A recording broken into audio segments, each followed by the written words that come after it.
I'd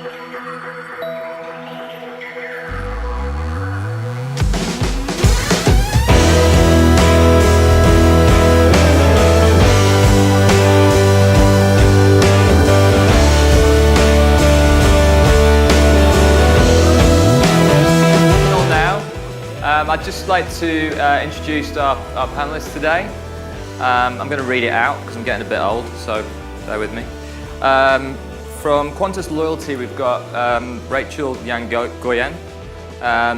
Rachel's worked in senior strategy and operational roles for Qantas. And since 2012, Rachel's been driving the strategy for Qantas Loyalties with specific responsibilities for driving program design. So please welcome Rachel.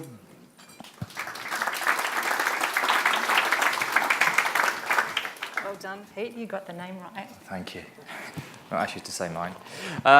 Secondly, we've got Ellie Warren. All right, okay, come on. Ellie is head of partnerships for Expedia. Ellie's actually worked in strategic partnership roles for Amex in London and Sydney.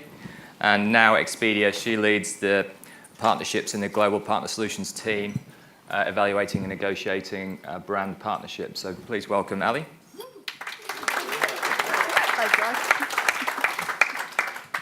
And last but not least, Ian Gardner.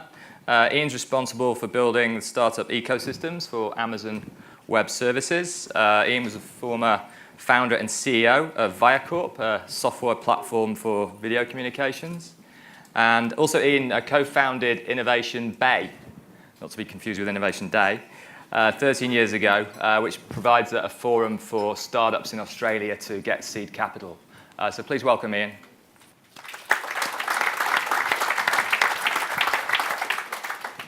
Thanks, guys. So I guess we'll kick off talking about innovation and transformational change.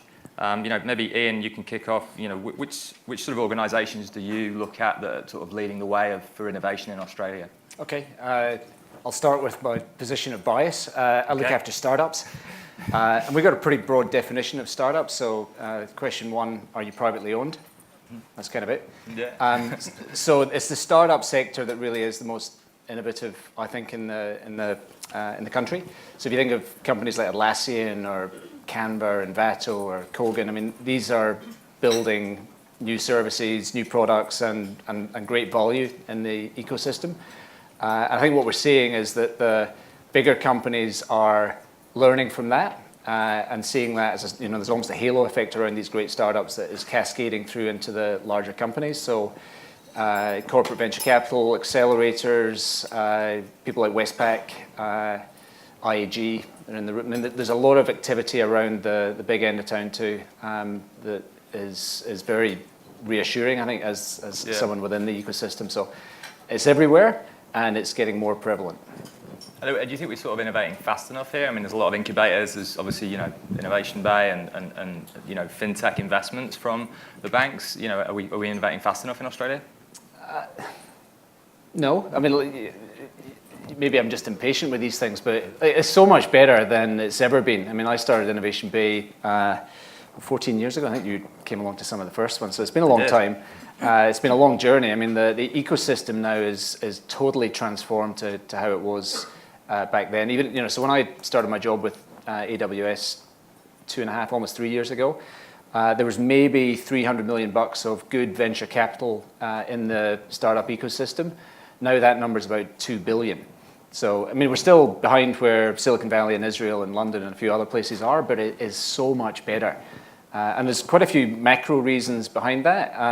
One of them is cloud computing. I mean, it's cheaper, more powerful. I mean, I say to startups, like, you've got access to infinite computing power, and you only pay for it when you use it, and you can get it immediately.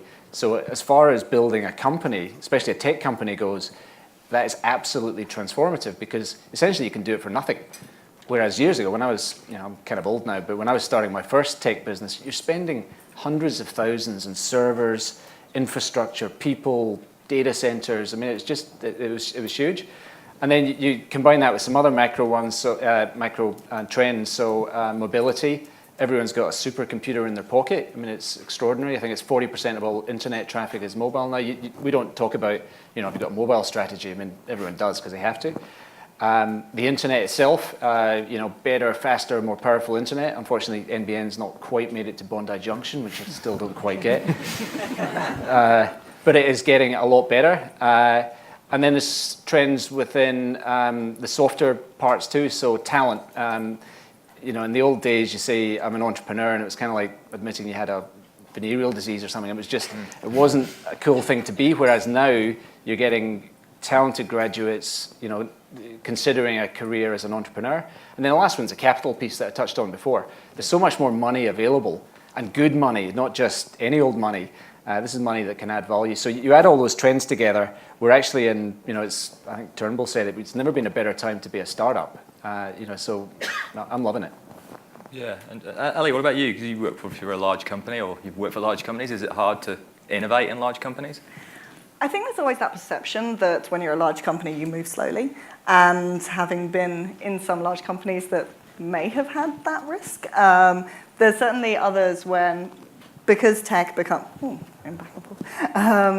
tech, you have to innovate. You innovate or you die. So this is something that I've seen within Expedia, that we're consistently innovating, we're consistently investing within our technology, because if you don't do that, somebody's going to come along, develop something better, and you're suddenly obsolete. I mean, if you look at the S&P 500 life expectancy, and what they're saying there is, if you looked at back in 1960s, you can assume that you'll be one of the biggest companies for about 60 years. You've got that level of life expectancy. You look at it now, and you're lucky if you get 15 years. You have to innovate. So it's not just for the small companies, it's for the big ones as well. Yeah, and Rachel, what about you? Obviously, you're working for a fairly premium brand. What sort of things does Qantas do to sort of drive innovation? Sure, yeah, look, innovation in particular to Qantas loyalty is core, and it's one of the things that, for the last 29, 30 years has been predominant for our program. We play a really important role within Qantas to deliver sustainable and a growing earnings base, and so for us, we have had to innovate, from the start, and really for us, data has been at the core of the way we think about that. Most innovation for consumer-facing organisations comes from a really thorough and deep understanding of your customer base. And for Qantas Loyalty, that's been our bread and butter, so to speak, for many years. And, we take that really seriously, and, two examples of that, we have a Red Planet business, which is, a client-facing data and marketing services business where we help other organisations actually have a better understanding of their customers and actually create actionable insights by which they can, drive change off. And equally, we've made an investment in Data Republic, which is an open data marketplace. And we think that's really important. And, the future of, partnerships and innovation will come through not just the data that we see in our own organisations, but it's actually the data that we can't see and how we can partner with organisations to do interesting things like that. So it was really interesting to hear Jane talk, actually. I do remember working at Coles when I was younger, and the Celine Dion went on and on and on. But, I think it's a great example where, you look at what they did there, Pandora and BWS, and, leveraging, I guess, the insights that, BWS and Woolworths know about their customer base with what Pandora is, and you can create some pretty impressive customer experiences. Yeah. And I guess just picking up on the Data Republic thing, and I think Ian, you touched on it with Westpac Ventures. Are these other sort of banks and fintech and retail tech investments, are they kind of cannibalizing themselves, or is it creating more opportunities? Well, look, Westpac's an interesting one because they actually have a separate fund that invests direct, and then Reventure, which is the one that invested in Data Republic, is an independent company, but its limited partnership is with Westpac. So they are the investor, but it's run separately. So the first investment they made was in Society One, which is a lending business. So if you think about Westpac as a group, it's like they are prepared to disrupt themselves, and that is the true test of, are you being innovative? are you prepared to build the knife that could cut your own throat? At least, it's maybe a rather macabre way of looking at it, but if you think about them, then they certainly passed that test. And not everyone, it's a good test for all of you. Like if you're not inventing the thing that's going to disrupt you, then someone else is going to do it. In fact, just while I'm on that, I'm keen to make a point around innovation generally within big companies. Innovation, whether it's a startup or a large company, it's driven by small teams. In Amazon, we got this concept of a 2-pizza team. I don't know if you've heard of that. So kind of weird. So think of a team, if you can feed it with 2 pizzas, it's the right size. If you're a hungry engineer, you can probably eat 2 on your own, but I don't know how you quite do it, but it's roughly 10 to 12 people, based in the sort of army platoon sort of concept. And that's true. If you look at the true innovation, whether it's in a corporate or startup, it is driven by smaller teams. So something to bear in mind for all of us. I think the other point as well is a lot of companies, can't place bets like SpaceX or Google. They're quite restricted in what they can do. So your company's got fairly deep pockets to be able to innovate faster. Is that a challenge for others who have to be a bit more conservative because they're answerable to the markets? I don't think it's about the money. It's about the culture. So if you have a culture of innovation which is driven from when you're hired and even before that when the company was founded, and it can be changed, but it's harder to change. But Amazon is an incredibly innovative place, and it's the cultural bias towards innovation when you're hiring and when you're performance managing, and the whole process around that is driven towards innovation. So people are encouraged to think big, take big ideas, invent stuff. And there's some great concepts. AWS itself was an internal idea, and it wasn't an acquisition. Someone put their hand up and said, "We're pretty good at running large, lumpy infrastructure. Why don't we sell that to others?" Yeah. Alexa, Kindle, there's just innovation all over the place there.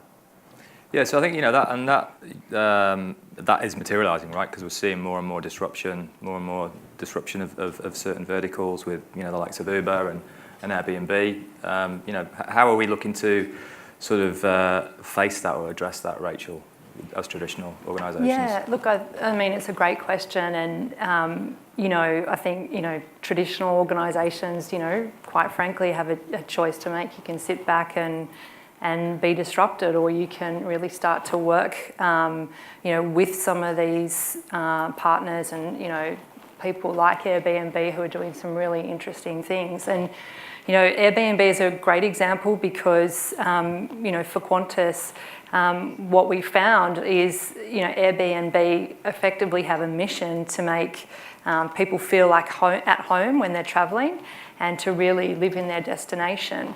And the core of what Qantas, tries to do is also make people feel like home. So when you align on what you're trying to achieve with your customer, you realise, whilst traditionally we've got a lot of partnerships with our hotel partners, and for them this was a little bit challenging. But the reality is what Airbnb are doing is actually growing the accommodation market more broadly, and the way consumers want to experience, plan and travel is changing. And at Qantas we recognise that, and we recognise that we need to get on board with that. And so what's been fantastic actually about our Airbnb partnership is that we have actually seen that it is been incremental customers that we've been able to work with Airbnb on, and it hasn't really affected our hotel partnerships, which is a testament to the types of members and the different experiences that they're looking for. And really organisations like us need to be able to have solutions that meet all those different member needs. Yeah, and what about you, Ellie? How does that play into Expedia in terms of being competitive and being forefront of mind?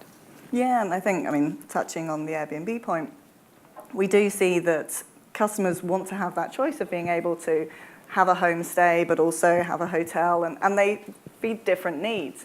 Not many of us want a homestay when we're travelling for business. So we know that there's definitely an opportunity out there.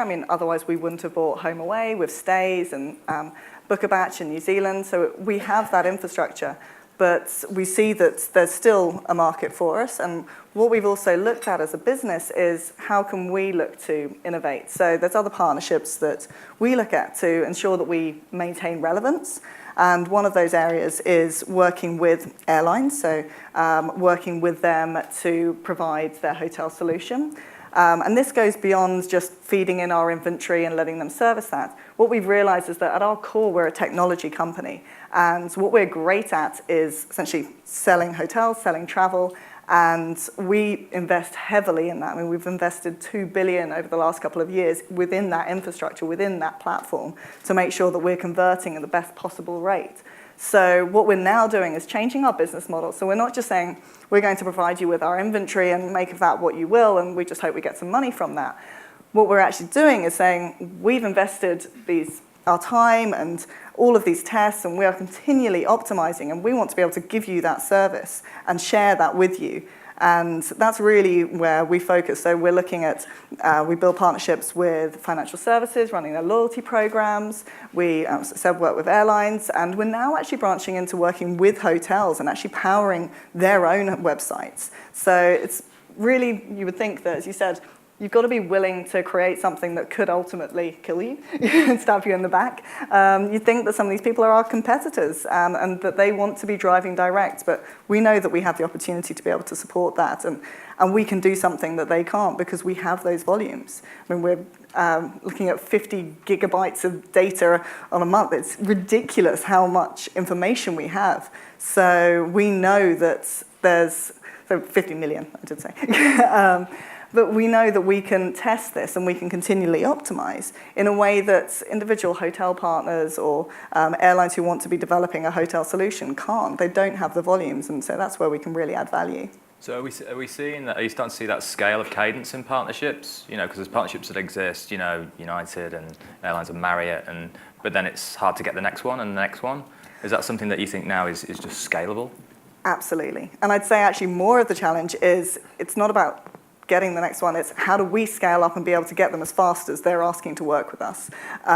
So we're investing a lot within a platform that enables us to stand up sites so much quicker, because ultimately we've got a lot of partners that want to work with us, that want to take advantage of that technology, and it's just making sure that we're able to deliver that in the time frame that they want, and we're now there, which is great.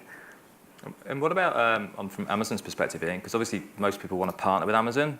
Amazon just, buy countries and do their own thing. So, what's the value proposition? Jane was talking about the value proposition from Pandora to Woolies or BWS. What's the value proposition from Amazon? I'll talk within the small part of the larger.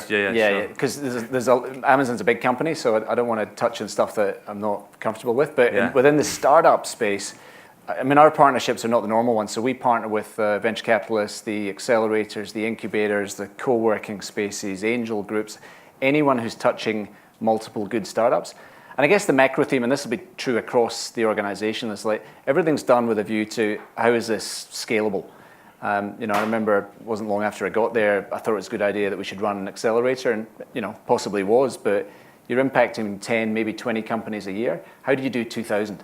And these are the questions that come back when you're there. So, in our view, there's two of us at the moment that look after the startup sector across Australia and New Zealand. Thousands of startups are within that. And the way we do that is with programmatic, scalable, we talk about mechanisms, and that's one of the mechanisms we have. It's like, if you're a good VC, we'll give you access to the Activate program, which gives your portfolio of startups or your members of the co-working space or whatever it is, access to credits, engineering, tech support, training, emotional support. All that stuff that you need as a startup.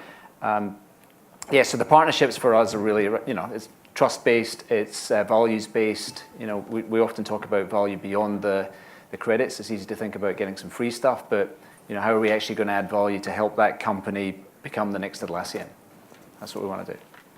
And just on a note, as you mentioned, a few, Atlassian and Canva and Campaign Monitor have obviously done well out of Australia, but are we? We saw today, I think Snapchat raised $3.4 billion on a $24 billion valuation.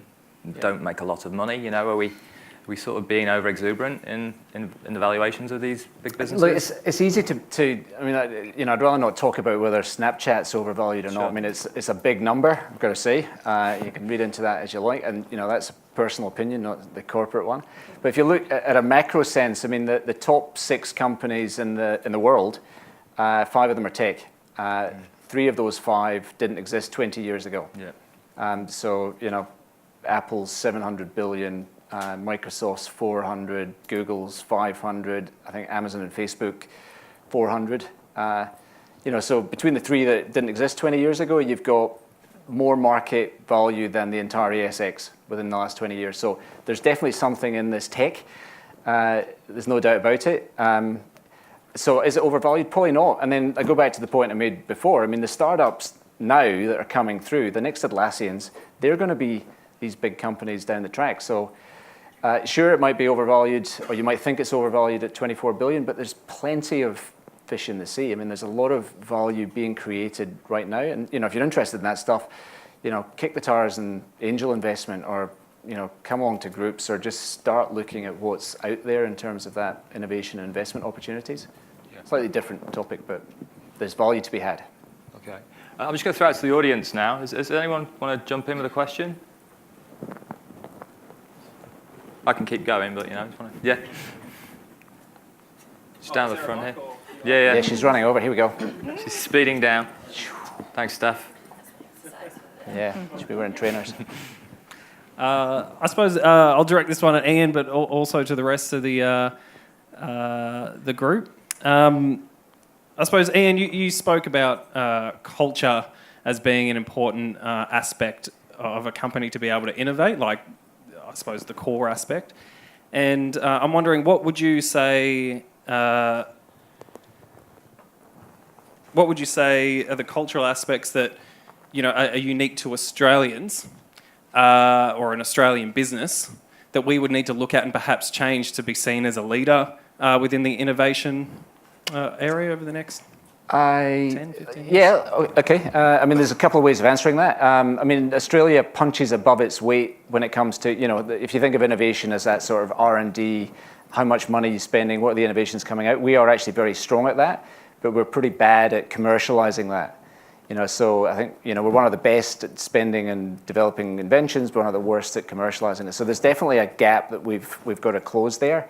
But a lot of those ones that we're talking about are the more, the deeper tech ones, one layer graphene production facilities. I mean, that stuff is complicated, and it's beyond just churning out software like Atlassian, Canva, and Vato is the ones that I mentioned.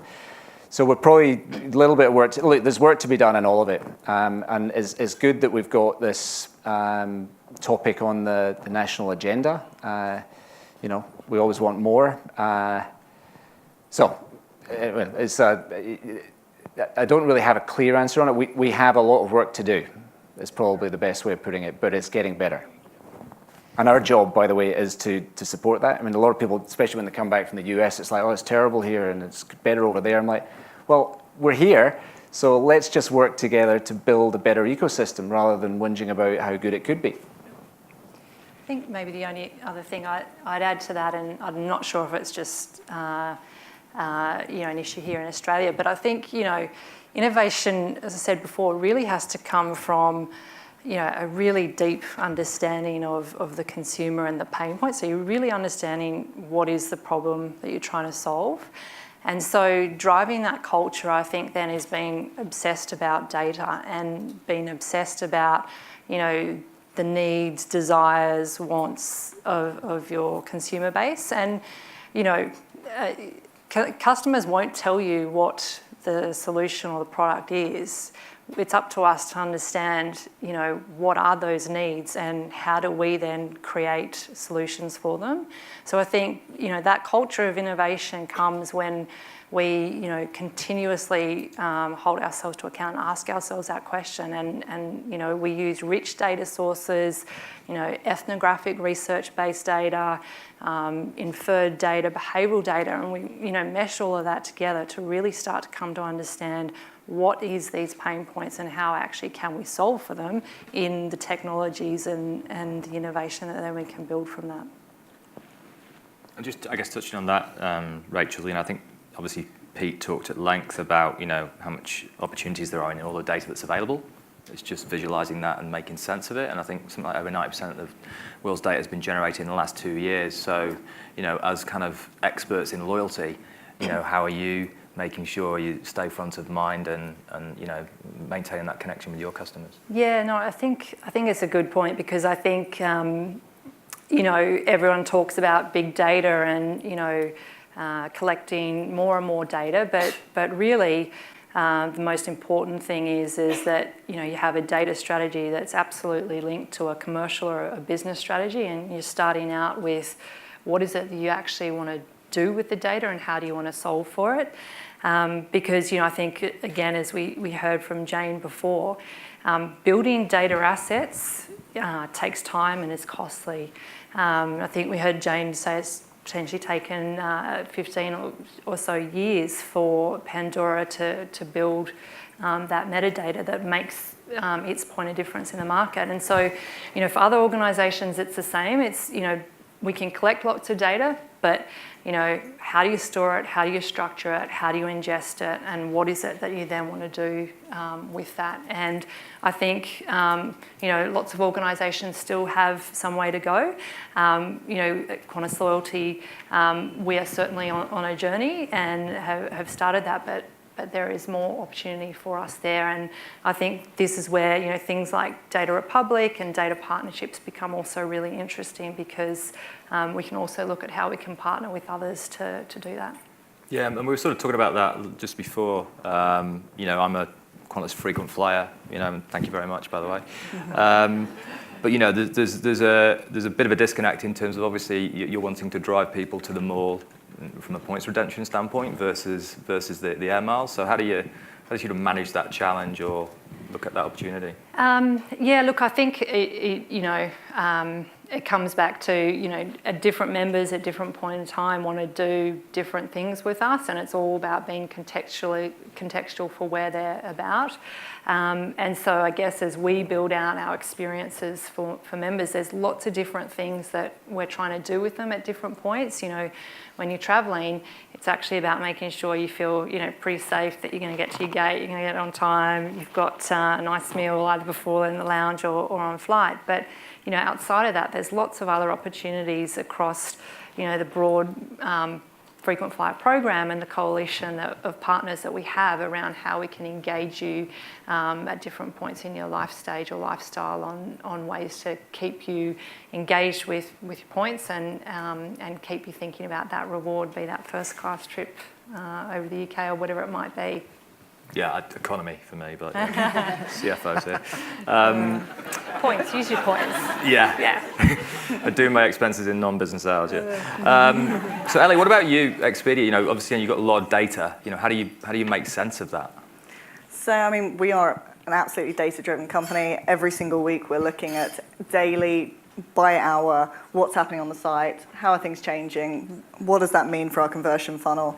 And one of the key things that we have is a real culture of test and learn. And we talked about making sure that you've got that culture for innovation, but we have this strong view that ideas can come from anywhere and from anyone at any level. And we really encourage people to submit their ideas to the organisation, and then we measure it. And we do A/B tests. We're running thousands of tests every year. And the idea is that we have teams dedicated to, once you have that hypothesis and you have that idea about what it could be, that we're actually implementing it real life on the site. So if you sat next to one of your friends, 2 laptops open, chances are you'll see something different. Just something small, little things that we change every single day to make sure that we're optimizing. And it's that data, and it's relying on the data rather than subjective views. A lot of the time, you'll have someone go, I don't like that. That doesn't work for me. It's like, let's test the data. Let's actually see what that means, because we've got a lot of partners who might want to do something that's slightly different because that's more aligned with their brand. And we're saying, let's just test it, A/B test, give it a go. And once we get to statistical significance, then we'll have a discussion about this. And I think that's what we really need to do, is rely on that data and make sure that you're capturing it, but knowing why you're capturing it. As you said, it's not about just getting all of this data and saying, oh, wow, we've got all this data warehouse, this is fantastic. It's what are you capturing it for? What are you trying to achieve? And bring it back to, ultimately, we're all doing this to make it a better experience for the customer. And you've got to know why you're doing it.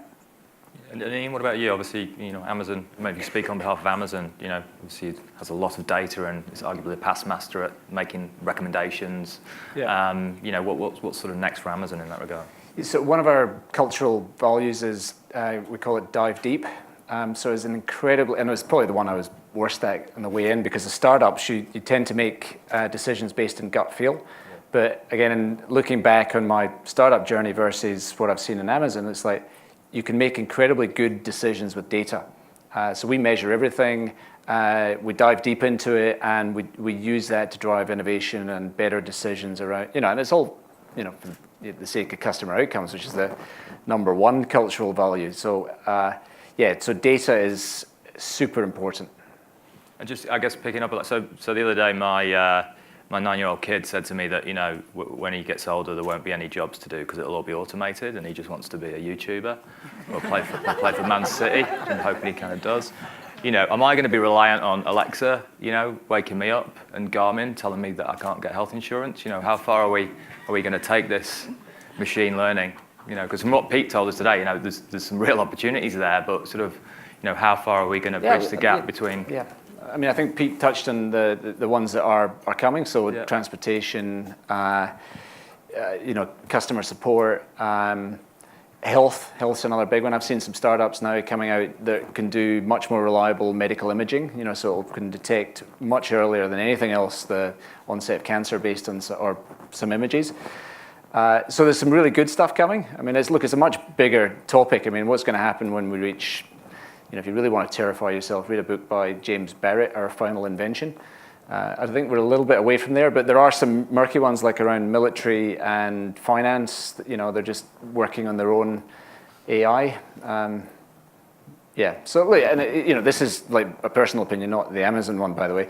But there are some scary stuff around AI that's coming.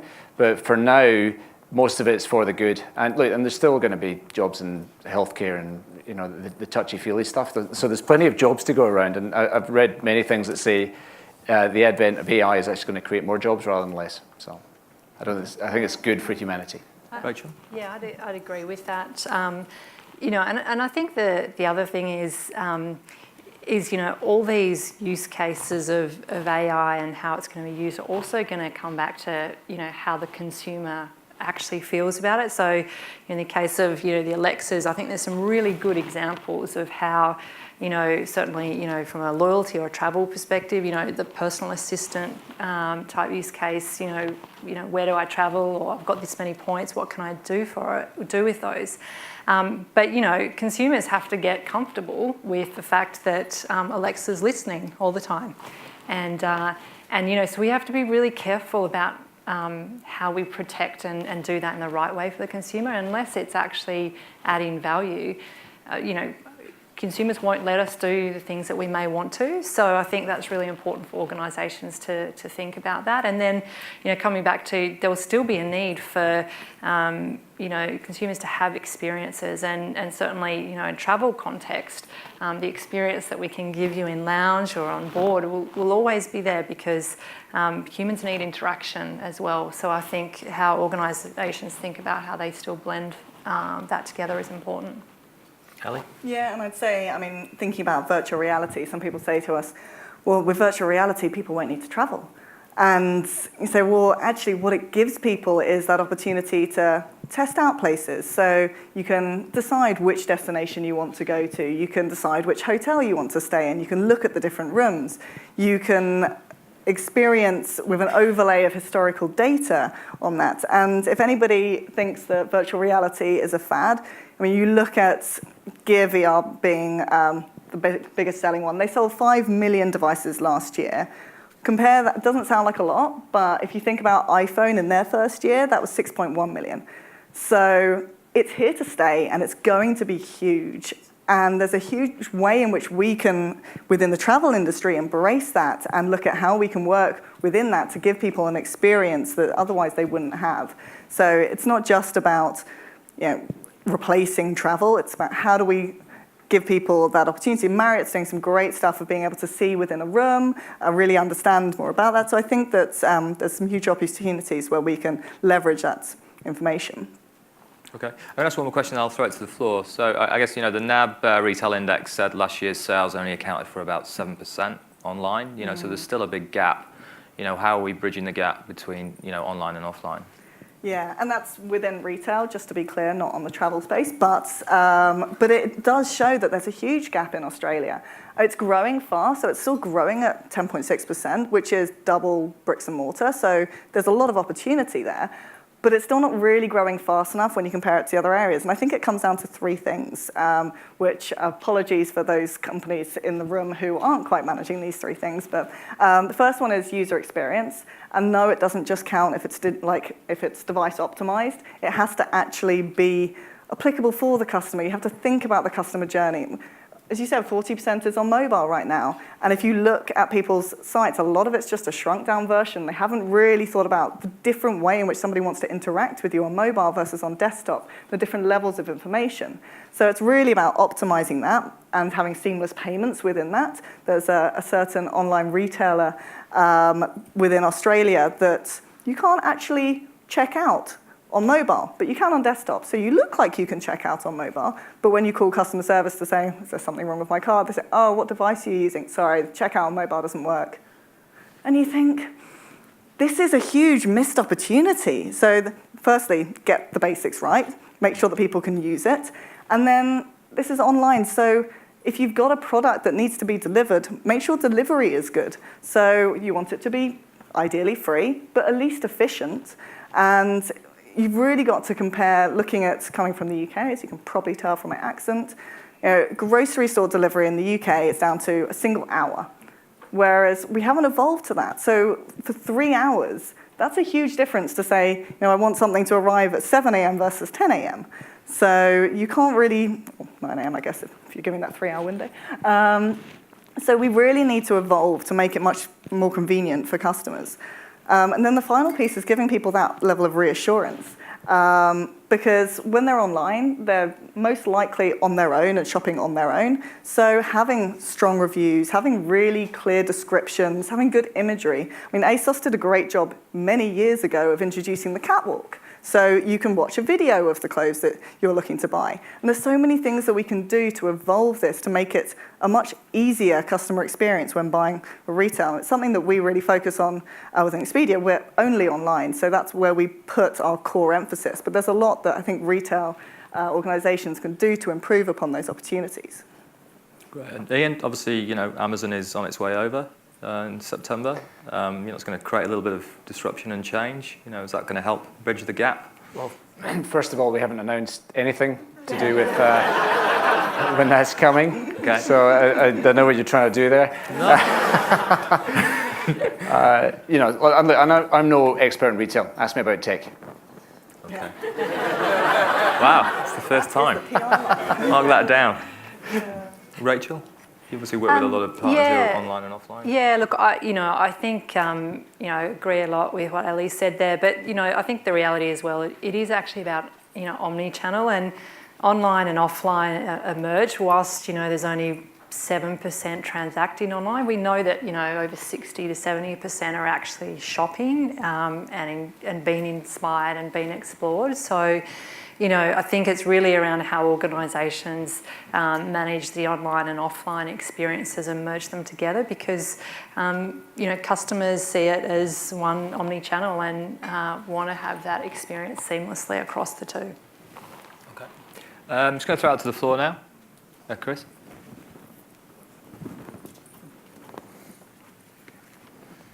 I've got a question about recruitment and retention, and Jane touched on it in her presentation, saying it's basically bloody hard to get to grips with. How do your companies kind of deal with these issues of, you've got the thinkers and the disruptors and the developers, but then you've got people dealing with customer service, those having to kind of follow through and deliver and be accountable for stuff. It's lots of different character traits that come together in the teams. How do your kind of companies attract these different types of people and deliver kind of, I suppose, career paths or environments that speak to such different needs? Ian, I'm happy. I'm happy to go first.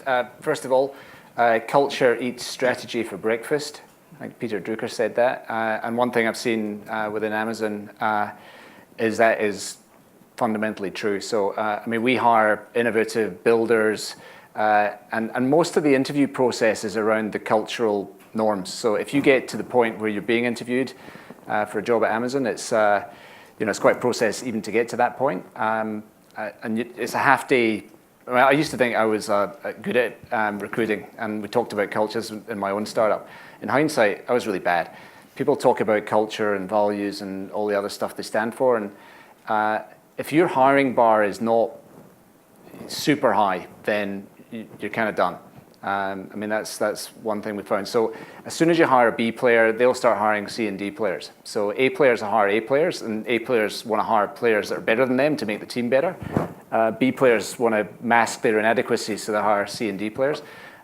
So the process of trying to get A players to hire A players is very difficult. So half-day training course just to be allowed to interview someone at Amazon. And then within the interview loop, you've got this concept of a bar raiser. So there's someone there who's basically the cultural curator. And they're not from your team. It's like, you have to be in there for a year and done 50 interviews in order to become one of these people. And they really sniff out whether or not you're Amazonian enough within that. And so the reality is you end up with really, I don't know how I got a job there, by the way, but you end up with really high-performing people who care and are culturally aligned all the way through. So it's on the way in is really, really important around getting the best people. Just as a follow-up to that, and then we'll go to Ellie and Rachel, but I think 70% of the science grads in the States go to Amazon, Facebook and Google, because you've got the organic lattes and the options. And no, we don't. Okay. So that makes it difficult, to recruit, because engineers can get huge signing bonuses, so does that create a sort of an unfair advantage in that culture? Yes and no. You still get, people that come out and they want to do their own thing or they want to change the world within an area that they are passionate about. So yeah, look, there's maybe an advantage, but it's not for everyone. So there's no fast answer to that, so I won't answer it anymore. Okay. Ellie, what about Expedia? Is there a half-day training course to get an interview at Expedia? Funnily enough, there is actually a training course before you can interview. So I'll talk you through the Expedia way and what that looks like. And then there are normally about 8 interviews before you get a job at Expedia.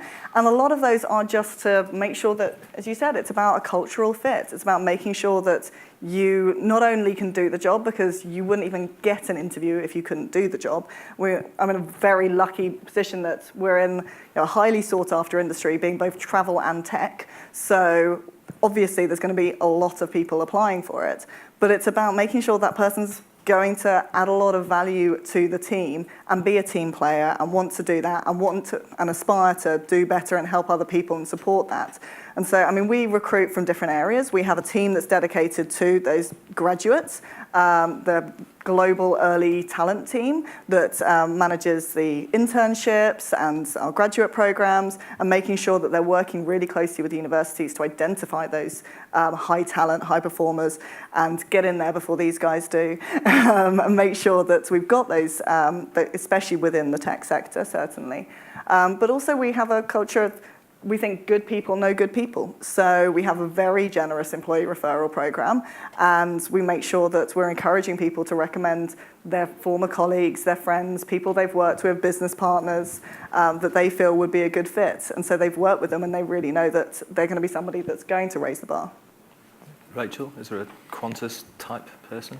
Well, we don't have a half-day training course, but look, I think, recruitment for us is, one of the really key things we look at is what is actually, the work, or what is, the project that's on offer. Because I think increasingly that's what people want to do. They want to know they can come to work and use their skills and work on something that's really important. And, the innovation culture that we've embedded in, certainly in our organisation, is really key to that. And that's what attracts good people to come and work with us. Staff travel benefits also help with that along the way too. But, I think that's really important. And then really for us, Qantas has one of the largest, highest average tenure within Australia for an organisation, and that's because we take, talent development and development of our employees really seriously. So, wherever we can, we really look to recruit internally and, give our people the opportunities to develop within the organisation. And in a large organisation like Qantas, it's easier to do that.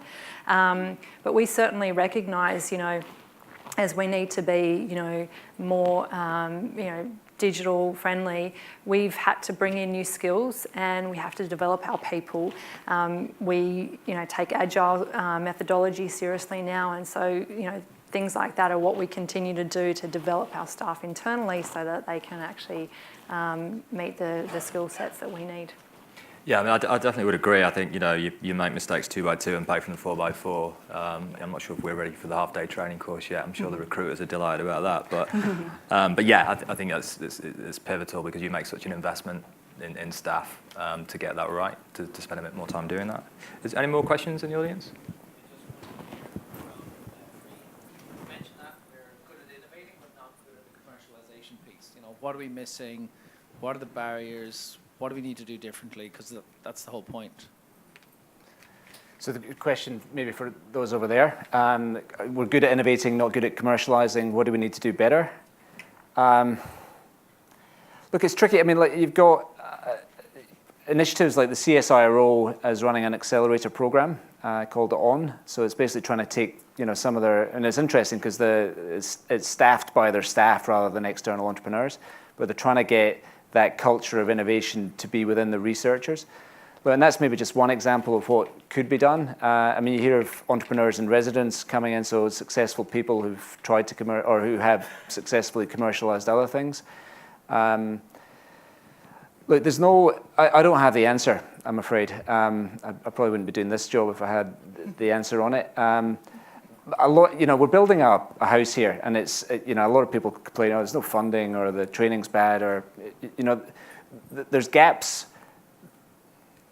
It's not that there's gaps everywhere. There are, when you're building a house, you've got to build all the pillars and the columns and the roof at the same time. So that's where we are at the moment. We as an ecosystem, we have to create a better ecosystem. I mean, it's our job is to foster better entrepreneurs, better engineers, better money, more international, better government support. I mean, all of that stuff is fundamentally important. So there's no one thing. I mean, if anyone had the magic silver bullet, we'd have done it by now. We've just got to basically go back in and, which we've been doing, and events like this really help as well because, we're here, we're talking about it. You guys are thinking about it. It's a great turnout today. And it's all about innovation, So the answer is we're doing it, but we've just got to keep focused on it. Ellie, are we doing a good job of commercializing tech from your perspective? Well, again, I couldn't say that I have the answer for how we improve upon it, but I think that there's ways in which we're changing our business in order to commercialize the investment that we're putting into tech so that other people don't have to, and so that we can use our own investment and our own power, as I talked about earlier, in terms of what we call our private label solution, where it doesn't even need to look like it's coming from Expedia. We're actually providing somebody with that tech solution. So we're giving that to them. We don't charge for that. We take a revenue share. It's a very different model to going and buying, getting somebody to build a website for you and paying that money up front and really just hoping that it works. We say we back ourselves enough that we will give you that, and we'll just take a clip of what we've helped you drive. And so that's how we help to commercialize it. And Rachel, just switching tack slightly. So, there's more and more technology, there's more and more disruptors. Is it harder for brands to make decisions about technology or partners when a lot of it's unproven? Yeah, look, I think it is, and though sort of coming back to the question before, the way I think, and certainly at Qantas we think about it is, really taking design-based thinking into ideation and taking an agile approach so that up front you can test early, whether the idea or the innovation is going to work before it actually gets scaled, but get good confidence around that to ensure that you actually can commercialise it at scale. And that's when then the partnerships kind of come into place to say, for organisations like us, we launched Qantas Assure, which is a health and wellbeing rewards-based program that sells health insurance. Now, we're a travel company, we don't know anything about health insurance, so we partner with NIB to do that, and those kind of partnerships are really important to the way you then commercialise the innovation and the idea that you have. It is tough, but I think sort of making sure sort of up front in that ideation process you do spend that time on how you're going to commercialise and what are the partnership opportunities that exist to do that, because a view that if you're going to try and do it all on your own, you probably have a fair big hole in your P&L, I'd say. Yeah. And Ian, you've been a tech vendor as well, so you've sold a technology solution, a technology platform in your previous roles. So is it different now in terms of how brands are making decisions about technology? I think it is. I think you're seeing more preparedness to take a risk on choosing a supplier. I mean, I'll often say to customers, take lots of small risks. I mean, don't bet your house on it, but I mean, you came to before your A/B testing. There's a lot of experimentation you can do nowadays for not much money and not betting the house on it, and that's different to how it was years ago. And that's both internal. You can spin up some AWS instances and experiment with stuff, and if it doesn't work, you just shut it down and move on to the next thing. Or you could just pick up the phone to a startup and try them. I mean, it's an initiative that we've been pushing a lot. It's like, how can corporates learn from startups? And a lot of startups are like, we're going to raise money, but for those that have raised money, it's pain. I mean, it's painful. It's a pretty nasty process. The best way to build your business is have a great product and customers that want to buy it, and they pay you for it and you make margin on it. So the best thing we can do is to buy their product. And maybe some other good stuff will come from that. The corporate innovators will buy the product, think it's great, invest in them or buy them. So there's a lot we can do as a overall ecosystem. If you're a bigger company, kick the tires, try them. Yeah. And Ellie, what about Expedia? They make faster decisions now about partnerships or technology, or is it still quite considered and centralised? I think it's a combination of the two. I mean, absolutely, we make very quick decisions in terms of making the changes to technology, and I've talked about our test and learn methodology and how we're consistently making those changes, and those changes are getting released every day. So in that respect, we absolutely make very quick changes. But we're also quite methodical about thinking about the types of partnerships that we want to go into and what does that make sense. Ultimately, a partnership needs to help both businesses and help both businesses grow. So we're not in the business of trying to go after every single partnership and work with everybody. For us, it's about making sure that partnership helps both of us grow and delivers something to the customer that we couldn't do individually. Any more questions from the audience? Yeah. So you mentioned in discussion about the Amazon Echo and people becoming used to being listened to. Are you perceiving a generational split in attitudes to data and what people are willing to, in some sense, tolerate, or in other senses, to expect? Yeah, great question. I'm not sure if it's going to be, a generational shift, or it's just something that all consumers will have to deal with. I think that the key point is that whether you're a millennial or a boomer, you've actually got to make sure that the product itself is going to deliver you a value value-added service, and that's actually solving a pain point that you actually had to begin with. I think, some people say, oh, millennials, are less concerned about that. I'm not so sure that that's the case. I think, consumers, will do what actually works for them and what makes a difference and what's going to actually make their life easier. Ellie? No, I think it's a fair point, and I think yes, potentially millennials might be seen to be more flippant about the information that they put out there, and they're quite happy to post things and not worry about the implications of that. But they're also much more aware of the data that we are collecting. They may choose not to care at that stage of their life, but they are much more savvy than I think any generation has ever been, of understanding the way in which we're absorbing that data and how they're going to be interacting with different devices. So I think it's going to be an interesting split, and I think it's going to come down to an individual's comfort level and making sure that they feel that that trade-off is right for them, that the amount of data they're giving is representative of the value they're getting back.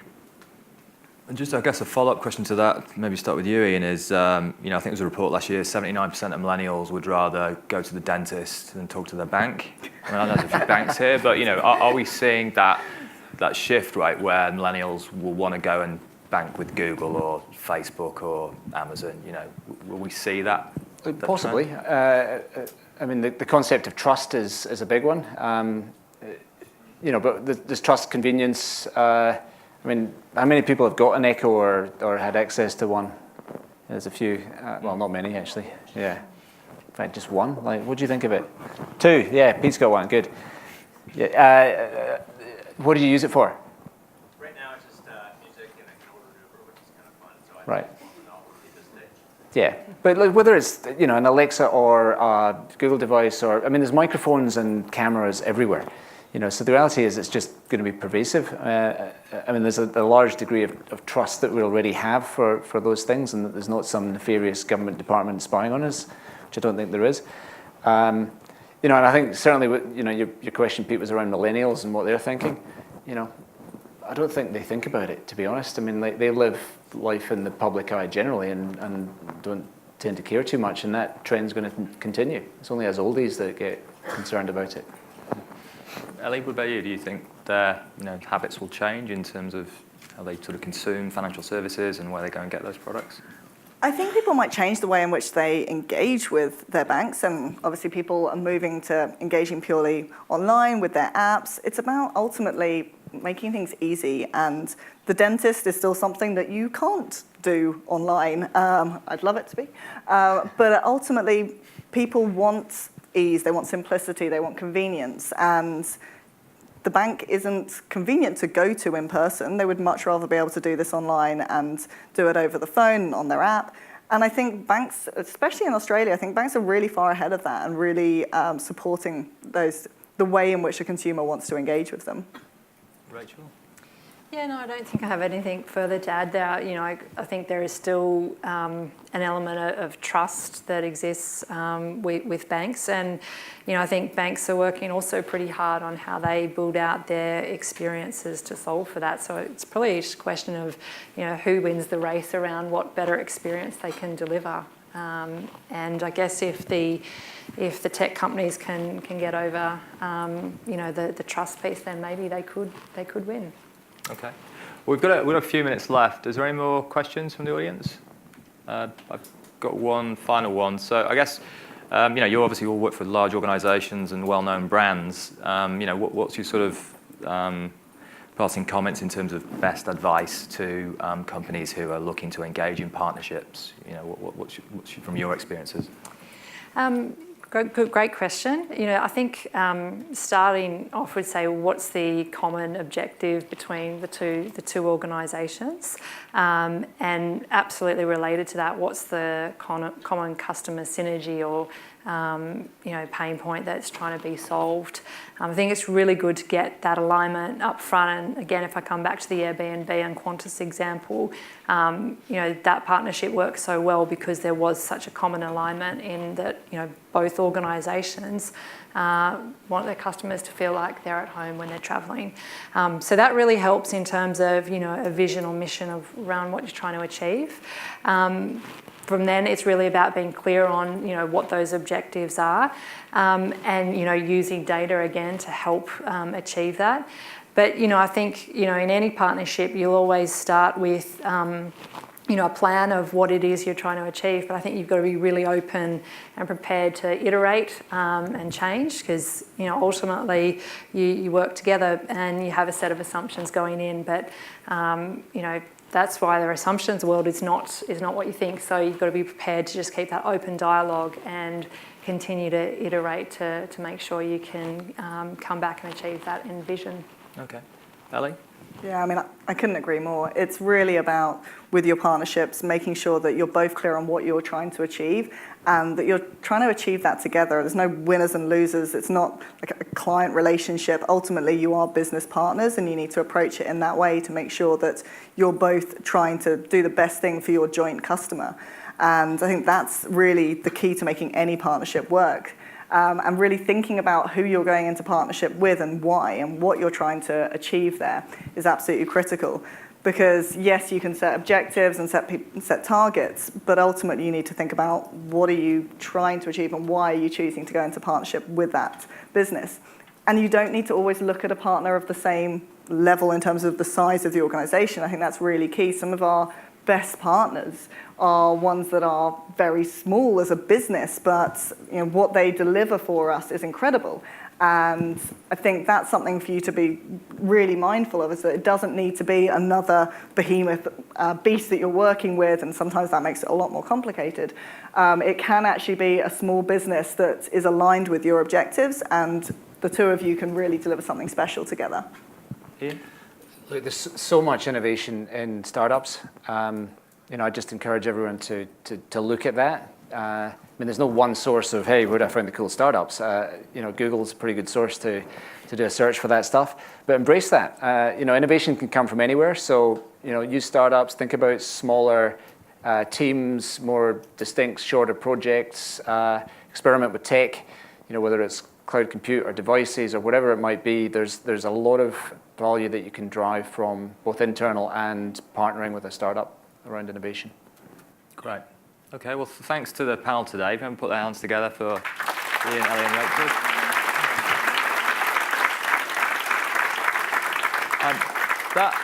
That concludes the formal part of the day. We've now got some booze outside. So I just want to say thank you to everyone again for coming and supporting us. Big thanks to our marketing team and JPAC team, Sarah, Si and Alex, and also to Usual Suspects for putting on this event today. Obviously, I'd like to thank Lend-Lease for hosting us in this great location. I think what we've heard today from Pete and Jane and the panel here is there's a lot of opportunity, and it's an exciting time to be in technology and in innovation. And I think the sorts of things that SpaceX are doing should give us plenty of impetus to actually push the boundaries a little bit more and start to test these things. So thank you for coming today. And if you could all just put your hands together for all of the speakers today. And we've got some gifts here to get the networking kicked off.